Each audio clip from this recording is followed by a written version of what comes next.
Welcome to The Pestle, reviewing and breaking down movies to look for insights into the movie-making process. Hosted by the X-Men. Wait, shouldn't that be X-People? Come on now, Xavier, smash the patriarchy! Now, let's dim the lights and start the show. Welcome everybody to The Pestle. Today's show is brought to you by the Hotel Obsidian. Come be your weird-ass self where no one cares at the Hotel Obsidian. Welcome everybody to The Pestle. I am Wes. And I am Todd. And we're filmmakers, writers, actors, all the freaking hats that you can possibly wear. We stack them all together on top of our face and then do weird little dances. And we like to bring that into how we analyze and talk about films. And I don't know, I may end up cutting this preamble just based on how I feel like it. I've been chewing on this for the past week, and so I haven't really put together a nice laid out, concisely layered discussion, but it's mildly, I don't know, touchy, but worth, I don't know, circling back to. We've, I think, talked about it or touched on it a few times throughout the history of our 199 episodes. And I thought it'd be fun to, that's a lot of episodes. Feels like there's been 10 whenever you go through the week to week of doing it. Yeah. But it's something that you circled back on last week briefly at the end, which was concerning a word called actress, right? And it's something that I've been aware. I feel like we probably touched on it somewhere during our Girl Power series where we were looking at strong female leads. I think we did Hunger Games and Alita, Annihilation, etc. And so I imagine if it's come up at least once, it's probably during that series. But this has been an idea that I first became aware of almost 18 years ago, 2004. I was reading a book on acting because I was getting interested in acting, but I was in this weird life layover in College Station, which, while I know is like the Broadway of Texas, I just didn't feel like I had access to any acting classes. And so as I decided I'm going to go buy a book on acting. And then when I get back to Austin, I'll start taking some classes and see if I like it. And so I bought this book, and it was an otherwise terrible book. Like I almost regret reading it because of how long I held on to some of its suggestions and ideas. And maybe it's because I should have read it twice and taken away some other ideas. But it was my favorite thing that I read in there was this aside, this parenthetical, as he was discussing, I don't know, Natalie Portman, someone, and he referred to them as an actor. And then as this aside parenthetical, he was like, generally it's preferred, to refer to not use the word actress, where possible.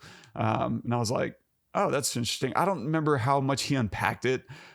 He may have, devoted an entire chapter to it. I really don't think so. I think it was like 1 or 2 sentences max. But it laid this idea in my head that I've been chewing on ever since, and mostly respecting. But my impression that I've always gotten from it was this historically actors, right? We need a real actor.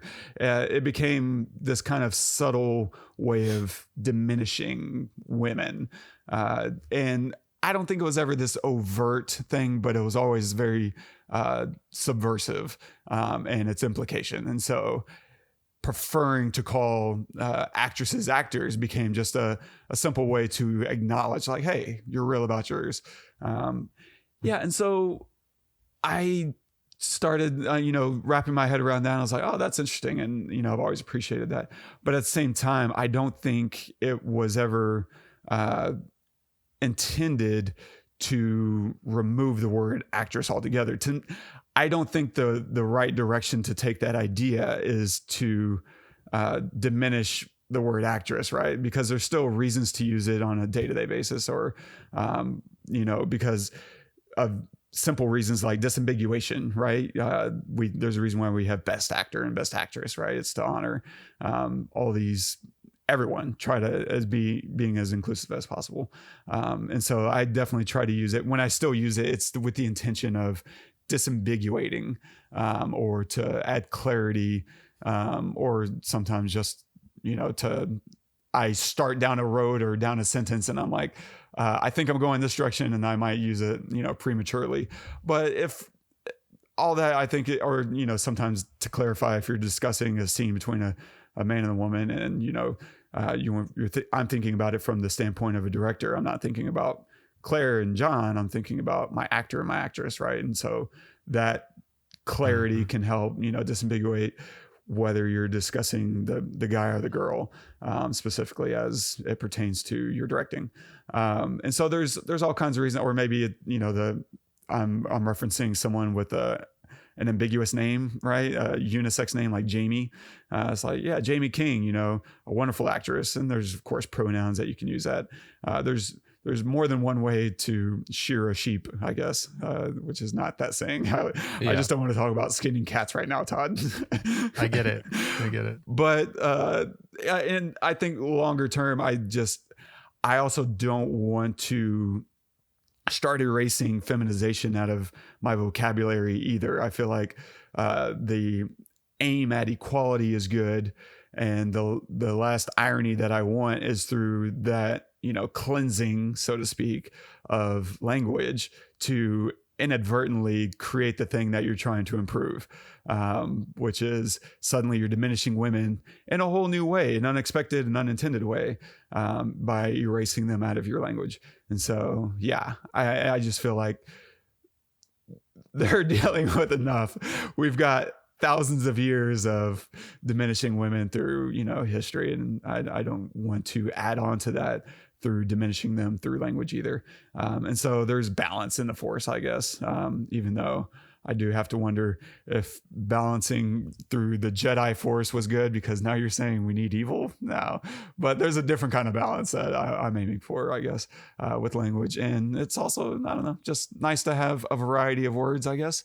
And so I try not to go too heavily one side or the other, but my default and the general preference that I know actors prefer, female thespians, prefer certainly first to be called an actor above all else. But you'll notice that the word actress is still used in headlines and even, somewhat more progressive outlets like the AP, Associated Press or whoever. They still use it. It's still, perfectly fine. It's not a dirty word. I don't want to make it a pejorative, because it isn't. But it's still worth knowing that it's preferred, whenever you're discussing a woman who acts, that first they're an actor, and that's okay too. It's all useful. It's all good to know. And it's all good to have floating around out there. And I have just spent entirely too much time over the last 20 years thinking about this. But I don't know. I think it's fun to just throw those things around. But again, I don't know if we're going to even keep the segment, but I just wanted to vocalize things that I've never vocalized before and see how it felt on the tongue. Yeah. I don't know. How does it feel? Yeah.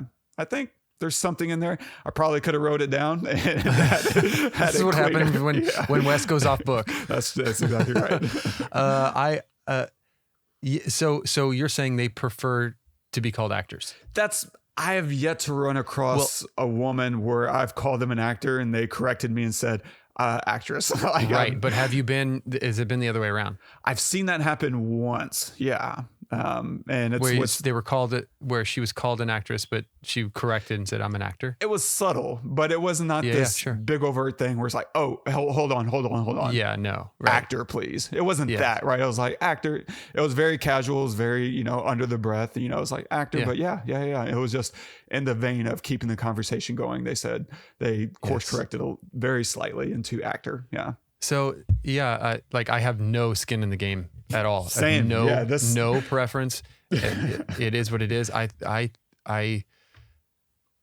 It's, in bringing that up, in mentioning that on the podcast last week, when I said actress and I corrected myself to actor, I think it was like that. It was something like that. Yeah, something like that. It was something like that. I did it because it feels, maybe in that scenario, it felt better to bring, and maybe this is saying something, maybe it felt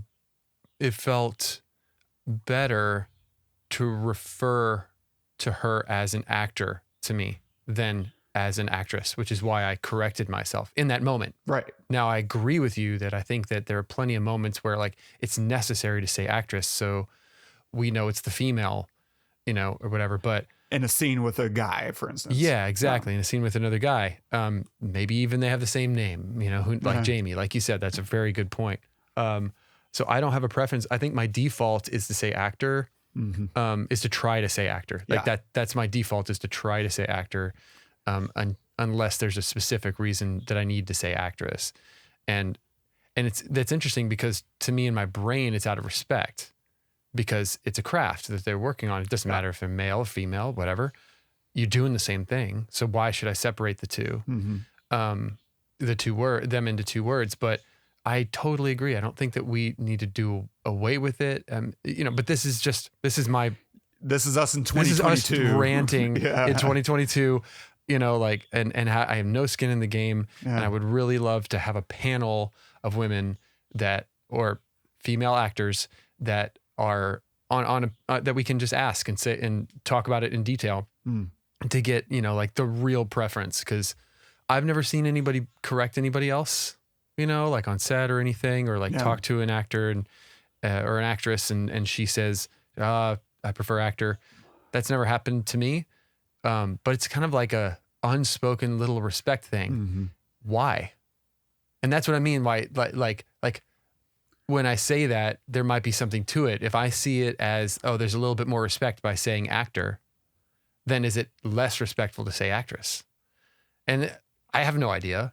I don't mean it that way. Certainly I don't think not. anybody who says actress means it that way. No. And so, yeah, it's a very interesting conversation. It really is because, I wonder what the roots of that would be. I've always heard that in Shakespearean, era, there were no actresses, right? It was all men on stage. I don't know how true, if that's 100% or if that's like 80% of the time. I don't know the extent of that reality. That's a good your wife question. Jenny is all up in that business. And you're right. It was all men. It was all men. That's they what I've always played heard. The females, they played love interests, all that stuff. Yeah. Which is also odd how squeamish we become in other ways. But and so, I find it interesting. And I suspect at some point in the future, because I agree with you, there does seem to be this level of respect whenever you call a woman an actor first. It's a headspace, it's a craft thing, like you said.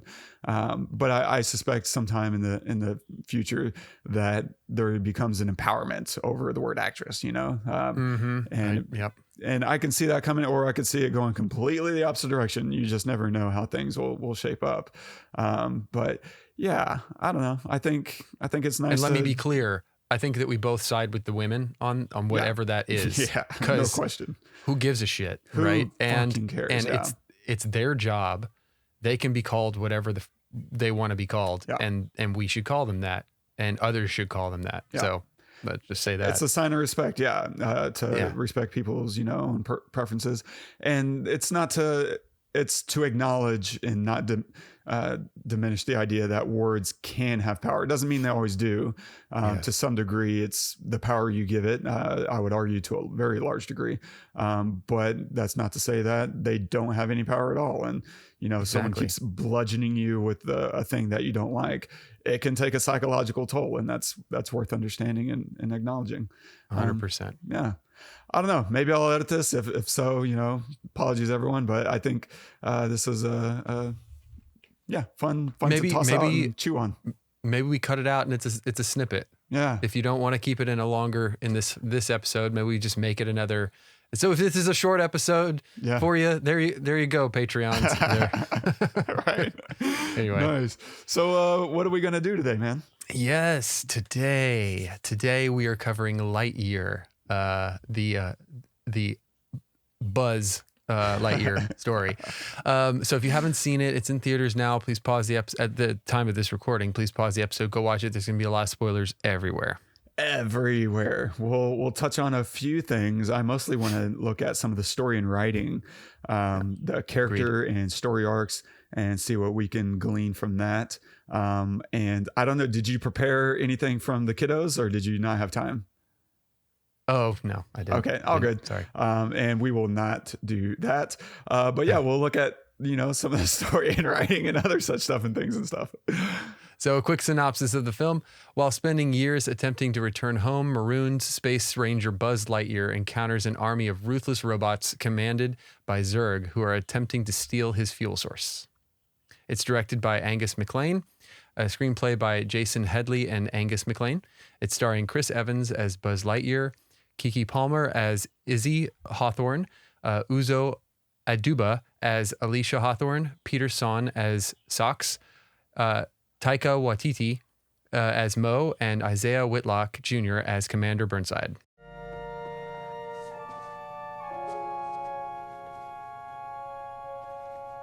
Hello, Buzz. I am Socks, your personal companion robot. My what? I was issued by Star Command to ease your emotional transition after your time away. Oh, well, that's very considerate of you, robot feline, but no thank you. I'm afraid it's protocol. Sensors indicate you've missed 4 birthdays. Would you like a frosted snack cake to celebrate? Negative. That would compromise my nutritional regimen. We can talk about your feelings. I am an excellent listener. No, look. I've had a very long day. It did not go as planned. The mission was unsuccessful? Affirmative. Oh no, I am so sorry to hear that. Thank you, Socks. You're welcome, Buzz.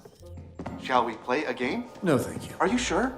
I can create a game specifically for you, based on your exact personality profile. Hey, listen, Socks, buddy, I'm pretty tired, so I'm gonna go ahead and hit the rack. Of course. I can provide sleep sounds if you like. I have several options. Summer night, ocean paradise, whale calls. No. White noise is fine. Very well. Good night, Socks. Good night, Buzz.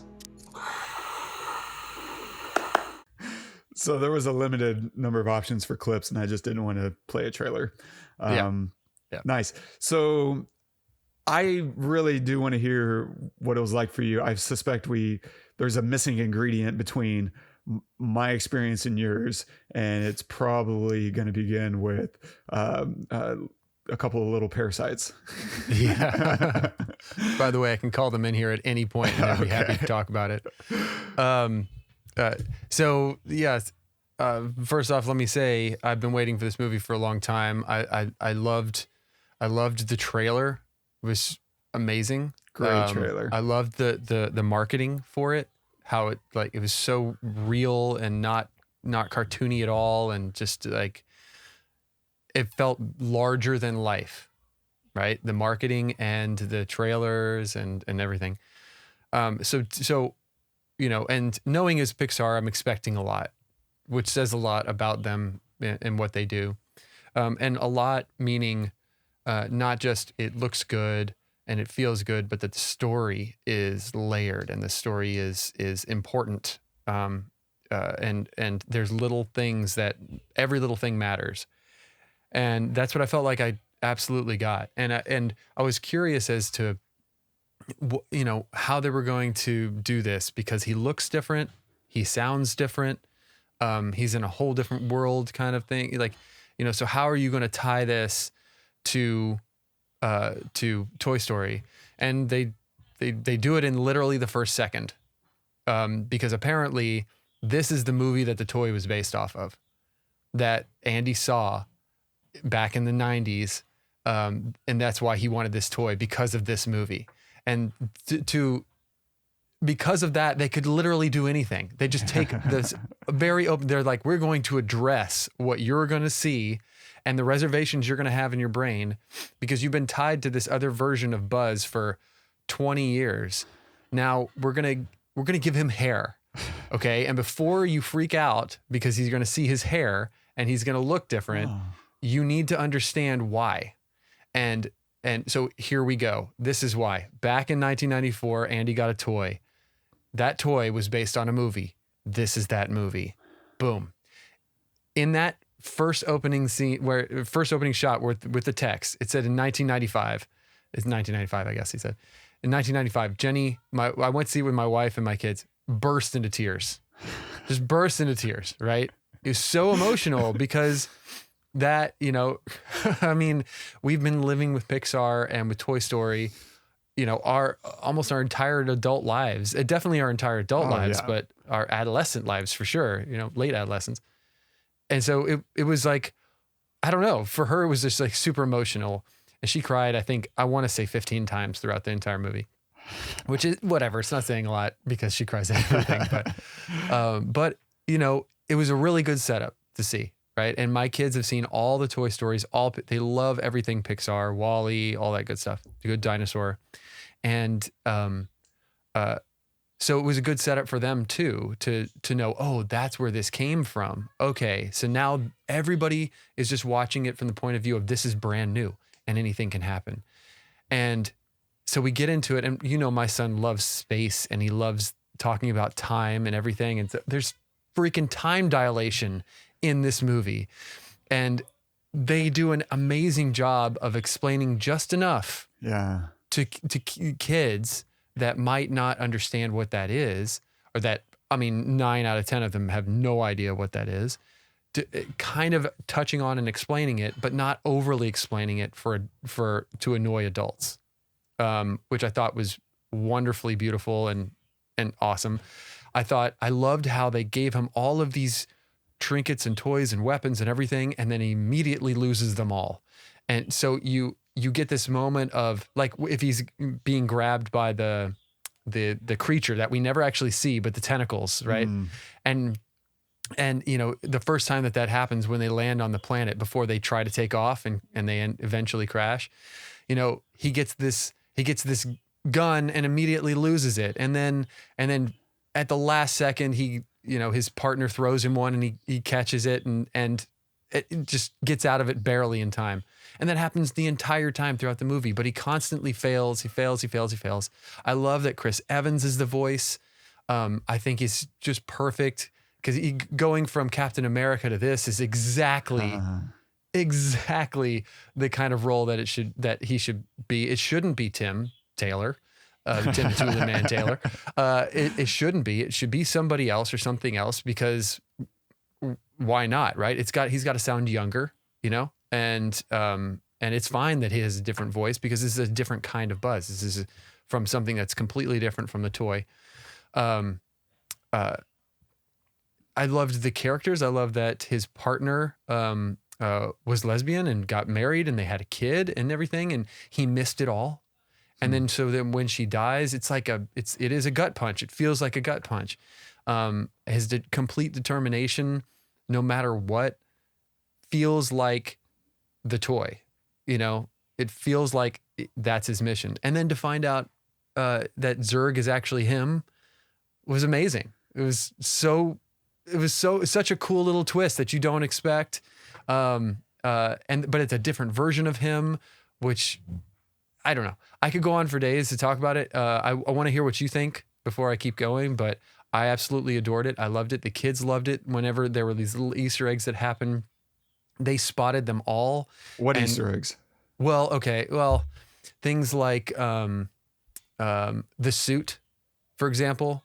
Like towards the end, when he finally gets like the actual suit, like with the wings and everything from the show, you know, it's not really an Easter egg, I guess, you know. Yeah. But yeah, it is a subtle thing. It's not like they really pointed out.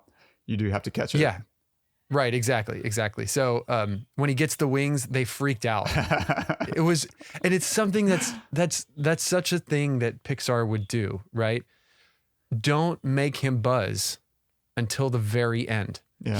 He's Buzz, but he's not really Buzz unless he has the wings, and or anything else. It could be one other thing. Maybe it's the buttons on his thing. You could make it anything, but don't make him fully Buzz until the very end. And I thought that they did that in a wonderful way. That my kids, they literally jumped out of their chairs in the theater. It was wonderful. Such a cool moment. Yeah. So anyway, what did you think?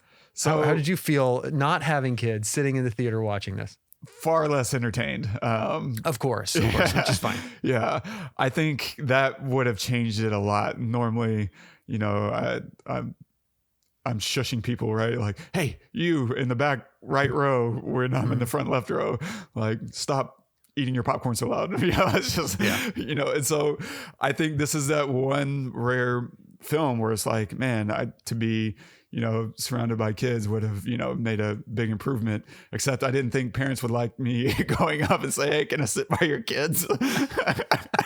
I'm really glad you didn't try that. Thanks. Yeah, me too. Oh my gosh. But I think, so I watched it twice. The first time I was mildly amused, and I certainly appreciated the few moments. That moment you point out with the wings was great because I don't watch a lot of Toy Story. And I wasn't remembering that he had those jet wings or whatever until they popped back out. And I was like, oh my God, yes. You know, that was a really satisfying moment for sure. And then a couple here and there, like most of the humor was definitely aimed at, you know, kids. And I think that was the first thing that like frustrated me, is that most Pixar films do a great job of engaging the adults. And this is the first one that I've seen that I felt like didn't try to engage adults. They just really focused on, you know, making kids laugh, you know, fart humor kind of stuff. They didn't do a lot of fart humor in this. They had the pull my finger gag, which was fine. Like that, you know, was, you know, entertaining. I appreciated what they were doing there, because that's not where he was going. So they have some nice irony that they're playing with. But a lot of the humor just, you know, wasn't aimed at me. And so I didn't spend a lot of time laughing. I think the social cues of being around laughing kids would have helped a lot, to see it through their eyes instead of through my own. But my first time through, I was like, okay, that was fine. Like, you know, not bad. My second time through was rough. Like suddenly I'm paying far more attention to the story, and things that I didn't put a finger on the first time became just screaming obvious the second time around. And so I really began to struggle, like, oh man, I think y'all dropped the ball. There were some really good opportunities in here that y'all didn't take. Whereas the first time through, the stuff that is aimed at adults, I did appreciate. Like they have this 2001 Space Odyssey. They have a couple references in there from that. He's the first time he's taken that trip around the sun, right? He says, open the fuel door, Ivan. I'm sorry, I didn't quite catch that, Buzz. Like, and it's a little callback, right, to HAL 9000. And I think there's one other big reference, and I'm sure thousands of little references I didn't pick up on. And the time dilation, I thought they did a great job of explaining that to kids, seeing that this was clearly an actual kids movie. They did a really fantastic job of explaining that without belaboring it or confusing the audience. They point it out, describe it, and then they let you just see it. Let's just sit and experience how this is actually working. And now you understand every time he goes really fast, things age really fast, except he doesn't. He stays the same. Now, I don't think they really nailed the whole time dilation effect, just because he's making the same trip over and over again. And at one point, that same trip nets him 62-year loss. And I'm like, I don't know if that really tracks with the practicalities of it. I thought that totaled 62 years. Well, the way, and so maybe you can correct me, or I'm just not really understanding the science of it, just to get super nerdy on a Pixar kids film. But the time dilation effect when it comes to speed is more about the distance that you're covering as much as it is about the speed that you're going, right? And so he's taking the same trip around the sun every single time. And how fast he's doing that doesn't really matter, because he's covering the same exact distance every time. And so whether you do that trip, and 1 million miles an hour or 1 mile an hour, the distance isn't going to change. And therefore the time it takes to shouldn't change either. So it takes the sun light 8 minutes to go from the sun to Earth. And that's at the speed of light, right? And so it's the same exact light particle. It's not aging. We're not aging. It's not suddenly 10 years later on Earth by the time the light hits us. And so kind of extrapolating that same idea. It's not really about the speed. It's about the distance that you're covering. And so if he wanted to go 62 years into the future, he would have had to make that trip 10 times or whatever in order to kind of hit that same amount of time elapse. That's the way I perceive it. Maybe that's, maybe I'm really missing a fundamental problem with hyperspeed space travel or whatever. I thought because he made the trip a bunch of times. And so I thought every time it was like 4 or 5 or 6 years or something. And so he did make it 10 times. Maybe you're right. I thought it was that last trip alone that the cat experienced was 62 years, because that's the only trip that Socks is with him on. And he asks, how long has it been? And he says 62 years. And that is enough time for a full generation to pass. Oh, you mean when he actually is successful? Right. When he finally cracks the code. Yeah. Gotcha. I thought it was speed. Yeah. I mean, I don't know. Maybe. I don't know. I don't know. We're just talking science right now. Yeah. Right. Not even the movie, but yeah, Donnie, that's a good point. you're out of your depth. That's a good point though. We totally are. But yeah, I don't know. And so but regardless of me totally screwing up basic science fundamental shit, I do find I did really love that they implemented time dilation as a storytelling element, and generally did a great job with it. Right, we really got to see how it worked, the effects and the impact that it had on Buzz. Yeah, I will tell you what. I'll just jump into my thoughts on the story and writing, and afterwards you can punch me in the face and say, Wes, you freaking missed it, man. Okay. So arcs. What is this story trying to say about leadership or space exploration or ego? I don't know. And I think if we look through the arc of Buzz, we can maybe start to unpack some of the issues that I'm seeing with this. For one, I think the most fundamental issue with Buzz is that he's unlikable. For nearly the entire film, he's not likable. We don't identify with his ego or how he treats people. We're simply spending time with him and are expected to like him because of that. And also because he's a title character, right? They're leaning on Toy Story history and vibes instead of really giving us a reason to like this iteration of Buzz in the same way that Andy liked him in 1995, a trillion years ago. And so, for instance, he's prejudiced against rookies, right? Featheringhamston hasn't done anything to give him doubt, right? We never see him screw something up, right? Instead, he just gives them sad eyes, and we're expected to not just laugh, but to also let that fill in for the rookie's ineptitude, right? So why exactly doesn't Buzz like him? We don't know. It's just I just don't like rookies, and that's a terrible reason to me.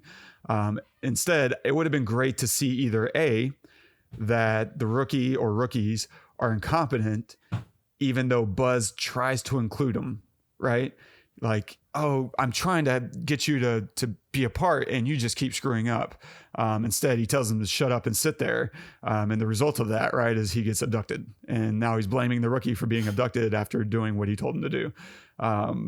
Or B, it would have been nice that the rookie actually is competent when he's actually being trained by his leadership, i.e. Buzz.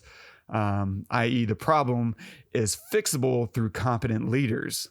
Let's not blame people for what you're not telling them. And I feel like this attitude is blaming people for things that they're not even remotely responsible for.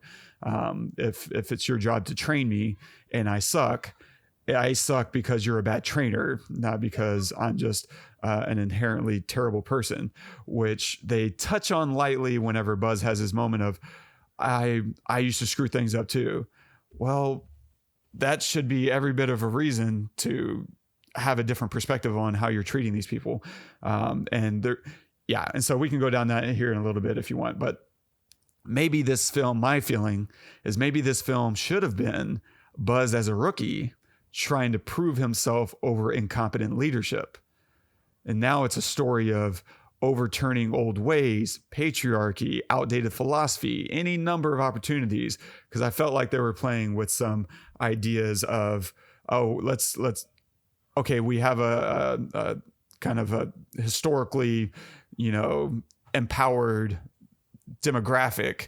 Let's show how he can be a better leader with his authority that he's been given. And I just think they totally dropped the ball in every way that matters.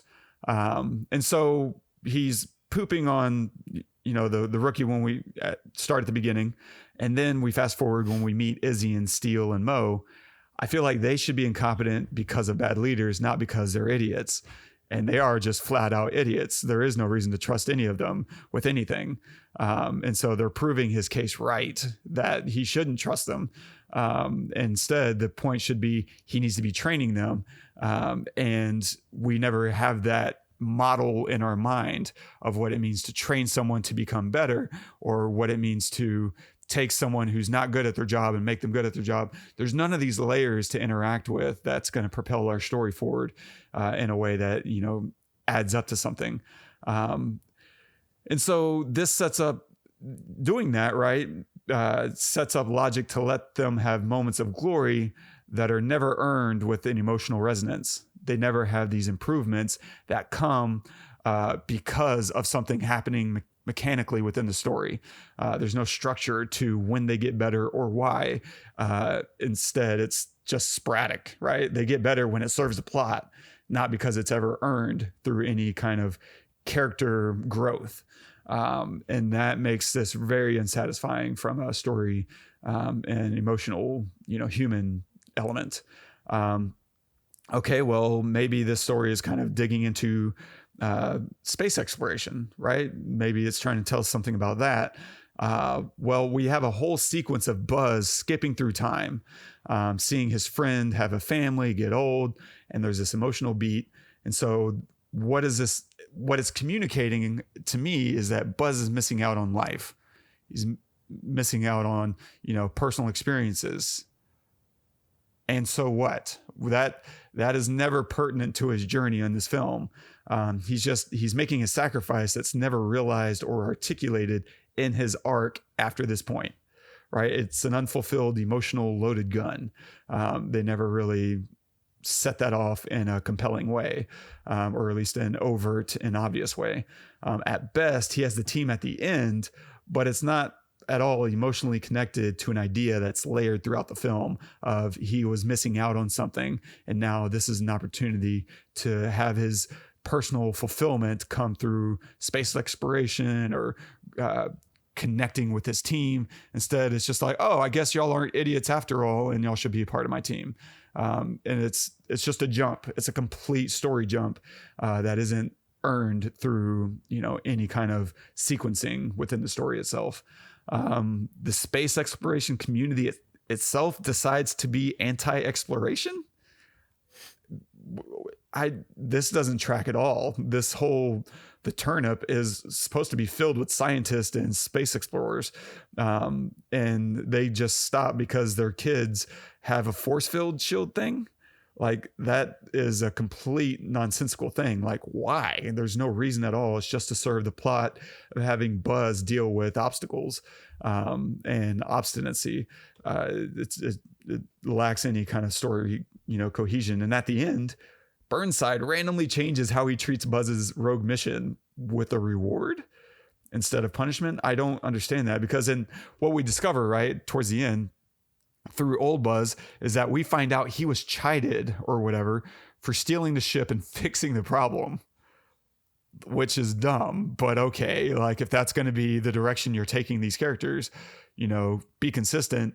But it's not, because Burnside now decides to reward him for his ruthlessness. And you can back your way into that logic. You can back your way in and say, well, this is a whole new, right? That first version of Buzz never had an old version of Buzz that he had to fight against. And so now this version of Burnside sees Buzz rescuing them from this, evil entity, but they never actually say that. it's always just, you should be demoted and you should be, put in jail. But instead we're going to reward you. It's not, but you saved us. You proved that, we need to be advancing, we need to be exploring. And therefore, that none of that's laid out. It's never, touched on. It's just, we jump from A to Z and it doesn't really track water to me. And so everything just kind of happens because the writers want it to happen, not because there's any kind of framework or story logic that propels events forward based on some coherent character motive or growth. And so I think they just left a lot of, low hanging fruit on the table here. Yeah. And so that's kind of my feeling. Man, you went on a rant. Yeah. No, I get that. I mean, the only thing, it's so funny, 199 episodes, and this is the one that I disagree with you on. Nice. I actually, so, in the references to, like, why would this group of scientists decide to stay? Dude, that shit happens all the time. Mm-hmm. We went to the moon in 1969 and we stopped going. You know what I mean? Why? Right? They couldn't see a fix to the problem. And so they just kind of made do with what they had. And then when they got the force field, they were like, oh, okay, now we can stay.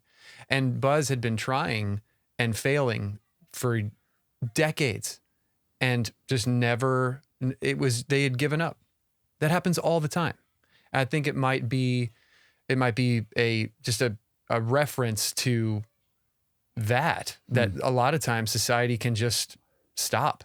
And, if you don't make shit, there's no shit to buy. So, I mean, it doubles into exploration. If you don't push the boundary, if you don't continue through failing, then you're going to stay there on that planet. So, I mean, that's how I got it. I totally see all of your points here. And, but in that one, I just chose to see it like, oh, it's just a reference to just, life in general. If you don't persist, you stay still. And it was only Buzz's determination in his mission, which, if you remember the toy, obviously we all do. He's all about the mission. There is nothing else. There is no one else. Nothing else matters but the mission. And so he's introducing him as a rookie, while very entertaining and would probably be a better movie. I agree. I'm okay with him not being a rookie and already being a badass. Right. I do understand the frustration with him not liking rookies, but that's just because he's kind of a jerk. And he's always kind of a jerk. He's even a jerk in the entire first Toy Story movie. So it's like, he doesn't necessarily even have to learn anything in this movie, but he kind of does, in a way, by allowing, what's her name? The young girl, Izzy. Izzy, thank you. By trusting her in some ways towards the end. I mean, he kind of had to, he was forced to, but he did. So while but that's my point, is like, it felt like every important moment was out of the characters' hands. Yeah, but that's the point. I didn't see that as the point. I saw that as a failure of, finding ways to grow your characters through choice and decision, which is a much more satisfying. It's satisfying, but it's not always reality. Yeah. And sometimes they just have to do things even though it's not part of their character. Like, and yes, that doesn't make the best film, the best story for a film. I get it.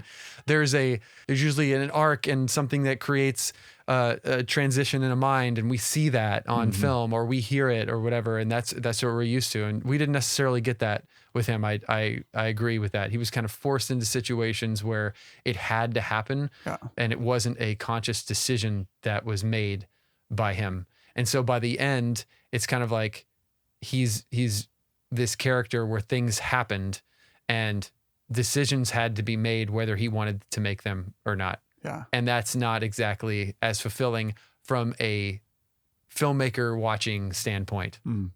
Is But- that Yeah, I think that's accurate, but I think it's even accurate to say people would have connected and liked this movie. You would have had a better experience if those things had been so.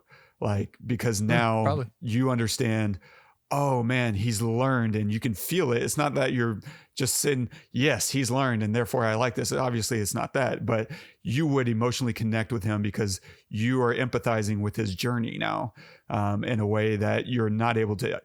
He is a jerk this entire movie. How can you empathize with someone who's mean for no reason and never actually learns why he shouldn't treat people this way? Instead, it's, oh, this group is okay. It's not my philosophy was ever wrong. Yeah. Well, I don't think that his philosophy ever changed in the Toy Story movies either. Yeah. I mean, it did later. It did later, probably like the third and fourth ones. I don't it remember. definitely- Yeah, I certainly don't remember any of his arcs there. Yeah. Yeah. He but- gets to be really lovable, Yeah. Okay. especially from the third one on. But at least the first one, he's just kind of like this jerk the whole Oh, time. So yeah. I kind of expected him to stay like that in this movie. So that But- might be. Yeah, but the first one I felt like was more about Woody's arc and him coming to Yeah. grips with someone else being loved by Andy. Yes, for sure. For sure. Son of a bitch. What? Yeah. Did I never cut out? No. Oh, You shit. might have frozen for a second, but You could hear me the whole time? Yeah. That's hilarious. yeah, I heard you. Oh, yeah. I don't know where I was going, but it doesn't really matter. Oh yeah, no.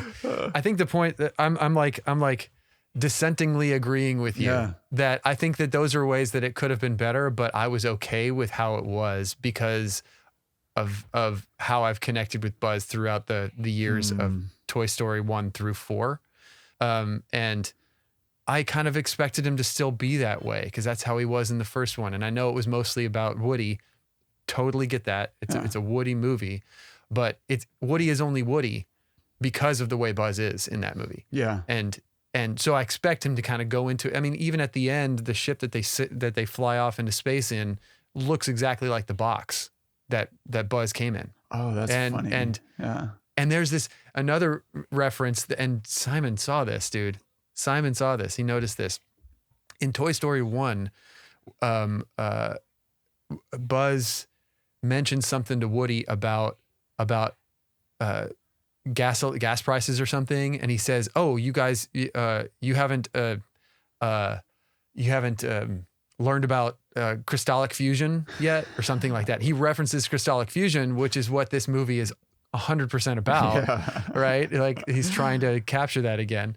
That's clever. Anyway, which I thought was like super clever, and I just thought it was pretty cool that he actually noticed that because it's a throwaway line that happens, at the beginning. So, but anyway, he's just this.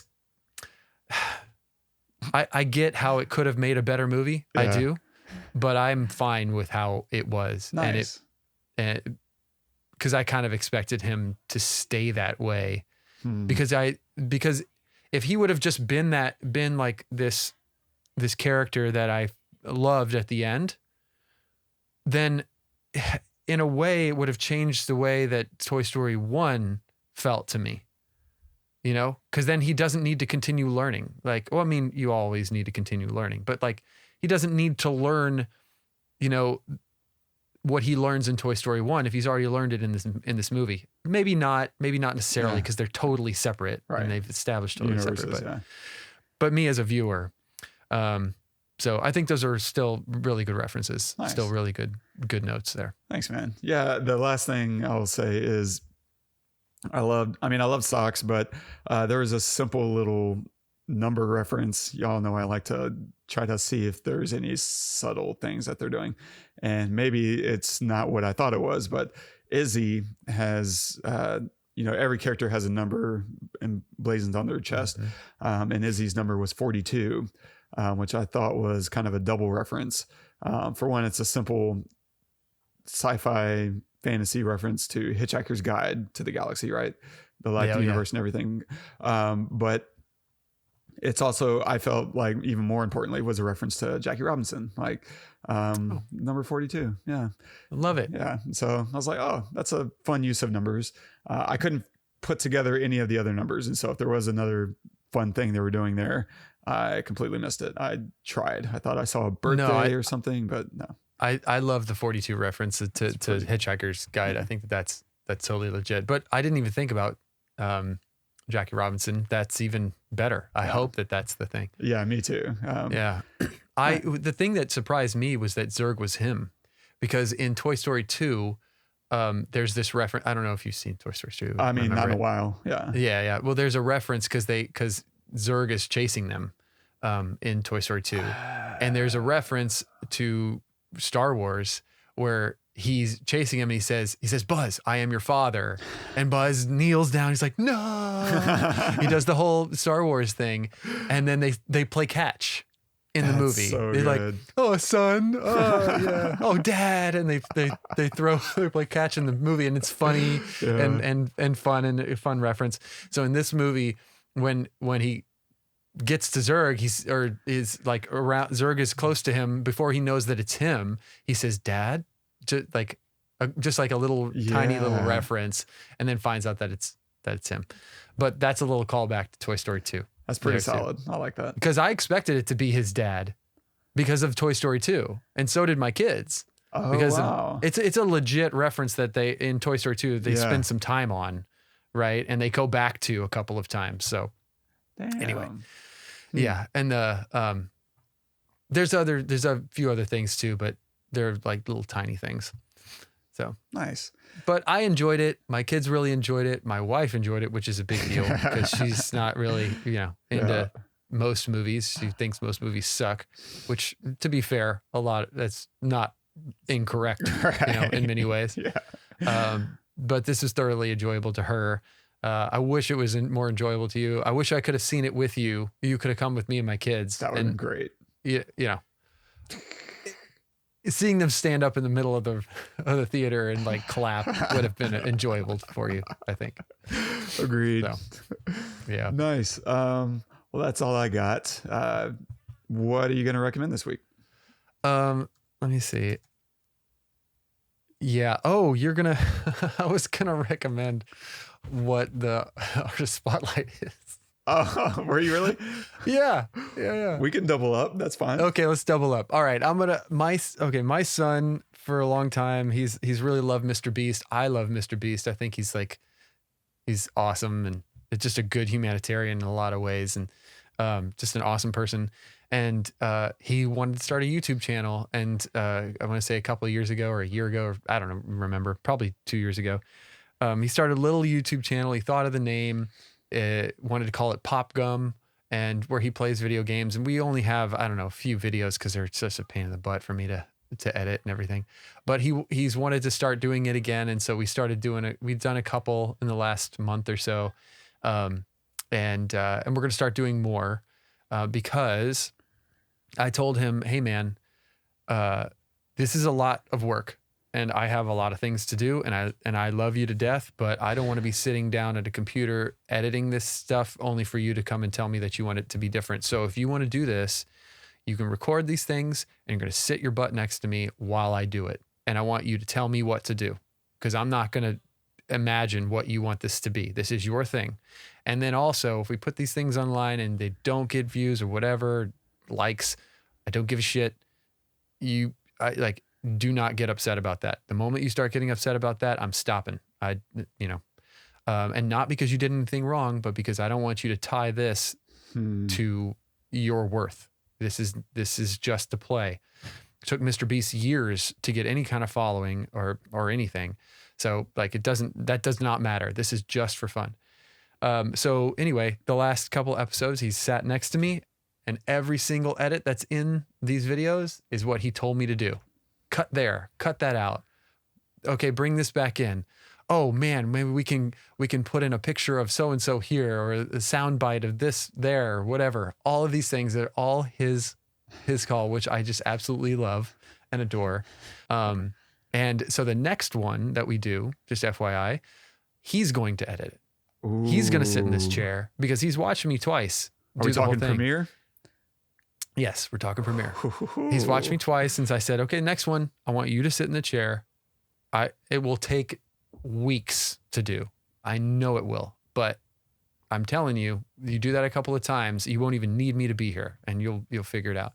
So next one he's going to edit, but Anyway, that's long story short. That's my recommendation. Is his channel PopGum, which happens to be. I didn't know you were going to do the. That's spotlight. so cool, though. I love that he's going to be editing. What is he? 8, 9? He's 9 now. God, that's really cool. Yeah. I wish I'd been able to start editing at a single digit. Well, I just he loves it, and anything he loves, I want him to learn. Yeah. To do it, like I don't want to force him. Like, dude, you don't have to do this. I'm not, but if you want it, here you go. You have a setup. You have a dad who actually has this stuff, who knows how to tell you what to do, or how to do what you want. And I'm here for you. I'll give you the time. But anyway, so yeah.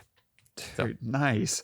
I watched it whenever you posted it, and I was just laughing. I thought it was really well done. It's very tight and concise. It's not like a 20-minute, we're just going to sit and watch someone with a bunch of dead air. It got to the punchy moments really fast. It's like, 6 minutes long, and every minute, is earned. It's really well done, man. So hats off. I'll tell him you said that. You and Simon, yeah. I'll tell him you said that. It means a lot. I mean, he notices, like he can feel it. Wow. Like if you're watching, you're an editor. If you're feeling an edit and you're feeling it's too much, or it's too long here, I got to cut this down or whatever. You can feel when it's too long, and he feels it. He's like, can we cut more of that out? Or yeah. So it's pretty great. It's pretty great. He might be my future movie editor. We'll see. I'm telling you, that's what I'm hoping. Oh yeah. Editing, I feel like, is so much better in the hands of empathetic people, and he's grown up to be a really empathetic person. And whenever you can connect with what's happening and emotionally experience it in real time, instead of in hindsight, you've already experienced this moment, and now it's just everything's good. You can't feel the beats. You can't feel what someone else is going to feel watching it for the first time. And yeah, I feel like all the best editors are just very, very highly intuitive, emotional, and connected people. So I totally agree. That's why you're good. Well, TBD. I'm going to recommend, they just started airing, Hulu. So the Orville ran for a couple seasons, then got canceled. Oh yeah. And then Hulu picked them back up and retitled it The Orville New Horizons, which is a continuation. It's not like they reset the universe or anything. And so they've been airing new episodes. They're really long, and I love it. They're fantastic. The Orville is it's what Star Trek should be today. And it's what Star Trek used to be when it first came on in the 60s. I don't know when it first came on. But it tackles through science fiction a lot of ideas of today, and that's the best use of sci-fi and fantasy. Is let's look at social commentary, social issues through the lens of some other distant time and place, and now we can put faces on it that make you less likely to hold on to your preconceived notions, right? Whenever it's suddenly two aliens fighting with each other, you're no longer thinking about Israel, Palestine, or, American, Russia, whatever, right? It just suddenly becomes, oh man, why can't those two people get along? And now you're rethinking this stuff. Yeah. And what was that on first before Hulu? I think Fox. So Fox has I want to say it was Fox because it's a Seth MacFarlane show, and he has a long-standing relationship with Fox. And so I'm pretty sure it was them. And Fox is excellent at greenlighting and killing really good projects. And so hats off to you, Fox. And so, I'm loving it. I hope people will tune in just to keep the show around. It's silly. It does a lot of silly, bop you on the head kind of humor, the kind that I was literally just, talking about I didn't like, but it does it in a way to lighten otherwise heavy story elements. And so it's a really good balance of, we're not going to, make you feel like trash the entire time. Instead, we're going to tackle heavy stories or ideas with very, with a light touch. And so it does a really fantastic job of that. All right. Yeah. So stay tuned. If you can, we're going to be on hiatus for a few weeks. I think the Sapios are leaving the country. They're having a national vacation, or international vacation. That's right, Cabbage Patch. Sapio European vacation. It's going to be boondoggle like that. And when we come back in a few weeks, we will be celebrating episode 200 with finally, at long last, taking a look at this movie we've been putting off for far too long called Interstellar. Yes. And you know why? Because it's our damn podcast, and we're going to do what we want. And that's our favorite movie, both Absolutely. of us. Yeah. Yes. So this will be the third time we take a look, and this will be the first time that I watch it on a TV screen and not in a movie theater. Oh, man. And I am so unhappy about this. But well, you also never excited. know. In the next couple of weeks, who knows? Maybe send an email to Tim League and see if maybe he'll just put it in. He'll just put it in for a day, in the theater. I'm going to start a picket line out front of his house and just camp out until he agrees to do it. Him and Mr. Bullock. Or you could just rent one of those big inflatable That's true. Screens and get a projector and just put on a huge thing for your whole complex. There you go. Yeah, I think that's the right way to go about this. Yeah, I mean, right. Or spend like $1,000 renting an Alamo Drafthouse screen for myself. That's not a bad idea. That's really not a bad idea. It's a weird use You of can a do grand, that. You can do that. I can do that. I don't think it's $1,000. I think you can get a small theater like early in a day at Slaughter for, I don't know, maybe $700. Oh. And then if you just bring a bunch of people, like tell a bunch of people about it and say, hey, just toss in $10 or something like that, whatever, that would help. I don't know. Interesting. Or just watch it in your, just watch it on TV screen, screen, man. Can just relent. Sit really close. I'm watching it in my VR headset and it'll feel like a theater. Yeah. It's actually not a bad idea. Do you have a VR headset? I do. Yeah. You have an Oculus? Yeah, I have the Quest 2. I'm cool. I'm a creative director on an immersive technology agency, so that's right. Behooves me to. That's right. To that's partake. Right. I've watched Netflix on there before. It's actually not bad. Huh. I've never committed to it. Maybe I'll watch like a short film, a 2D short film in there, and see how that feels. It actually is pretty. It's pretty enjoyable, honestly. Yeah, just saying. It's an option. Nice. So stay tuned for that. And if you're enjoying the show, subscribe, drop us a review on Apple Podcast or wherever you listen to the show.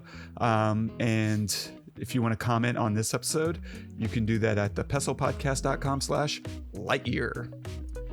And our quote of the day today is from Buzz Aldrin. Now, I love this quote, man.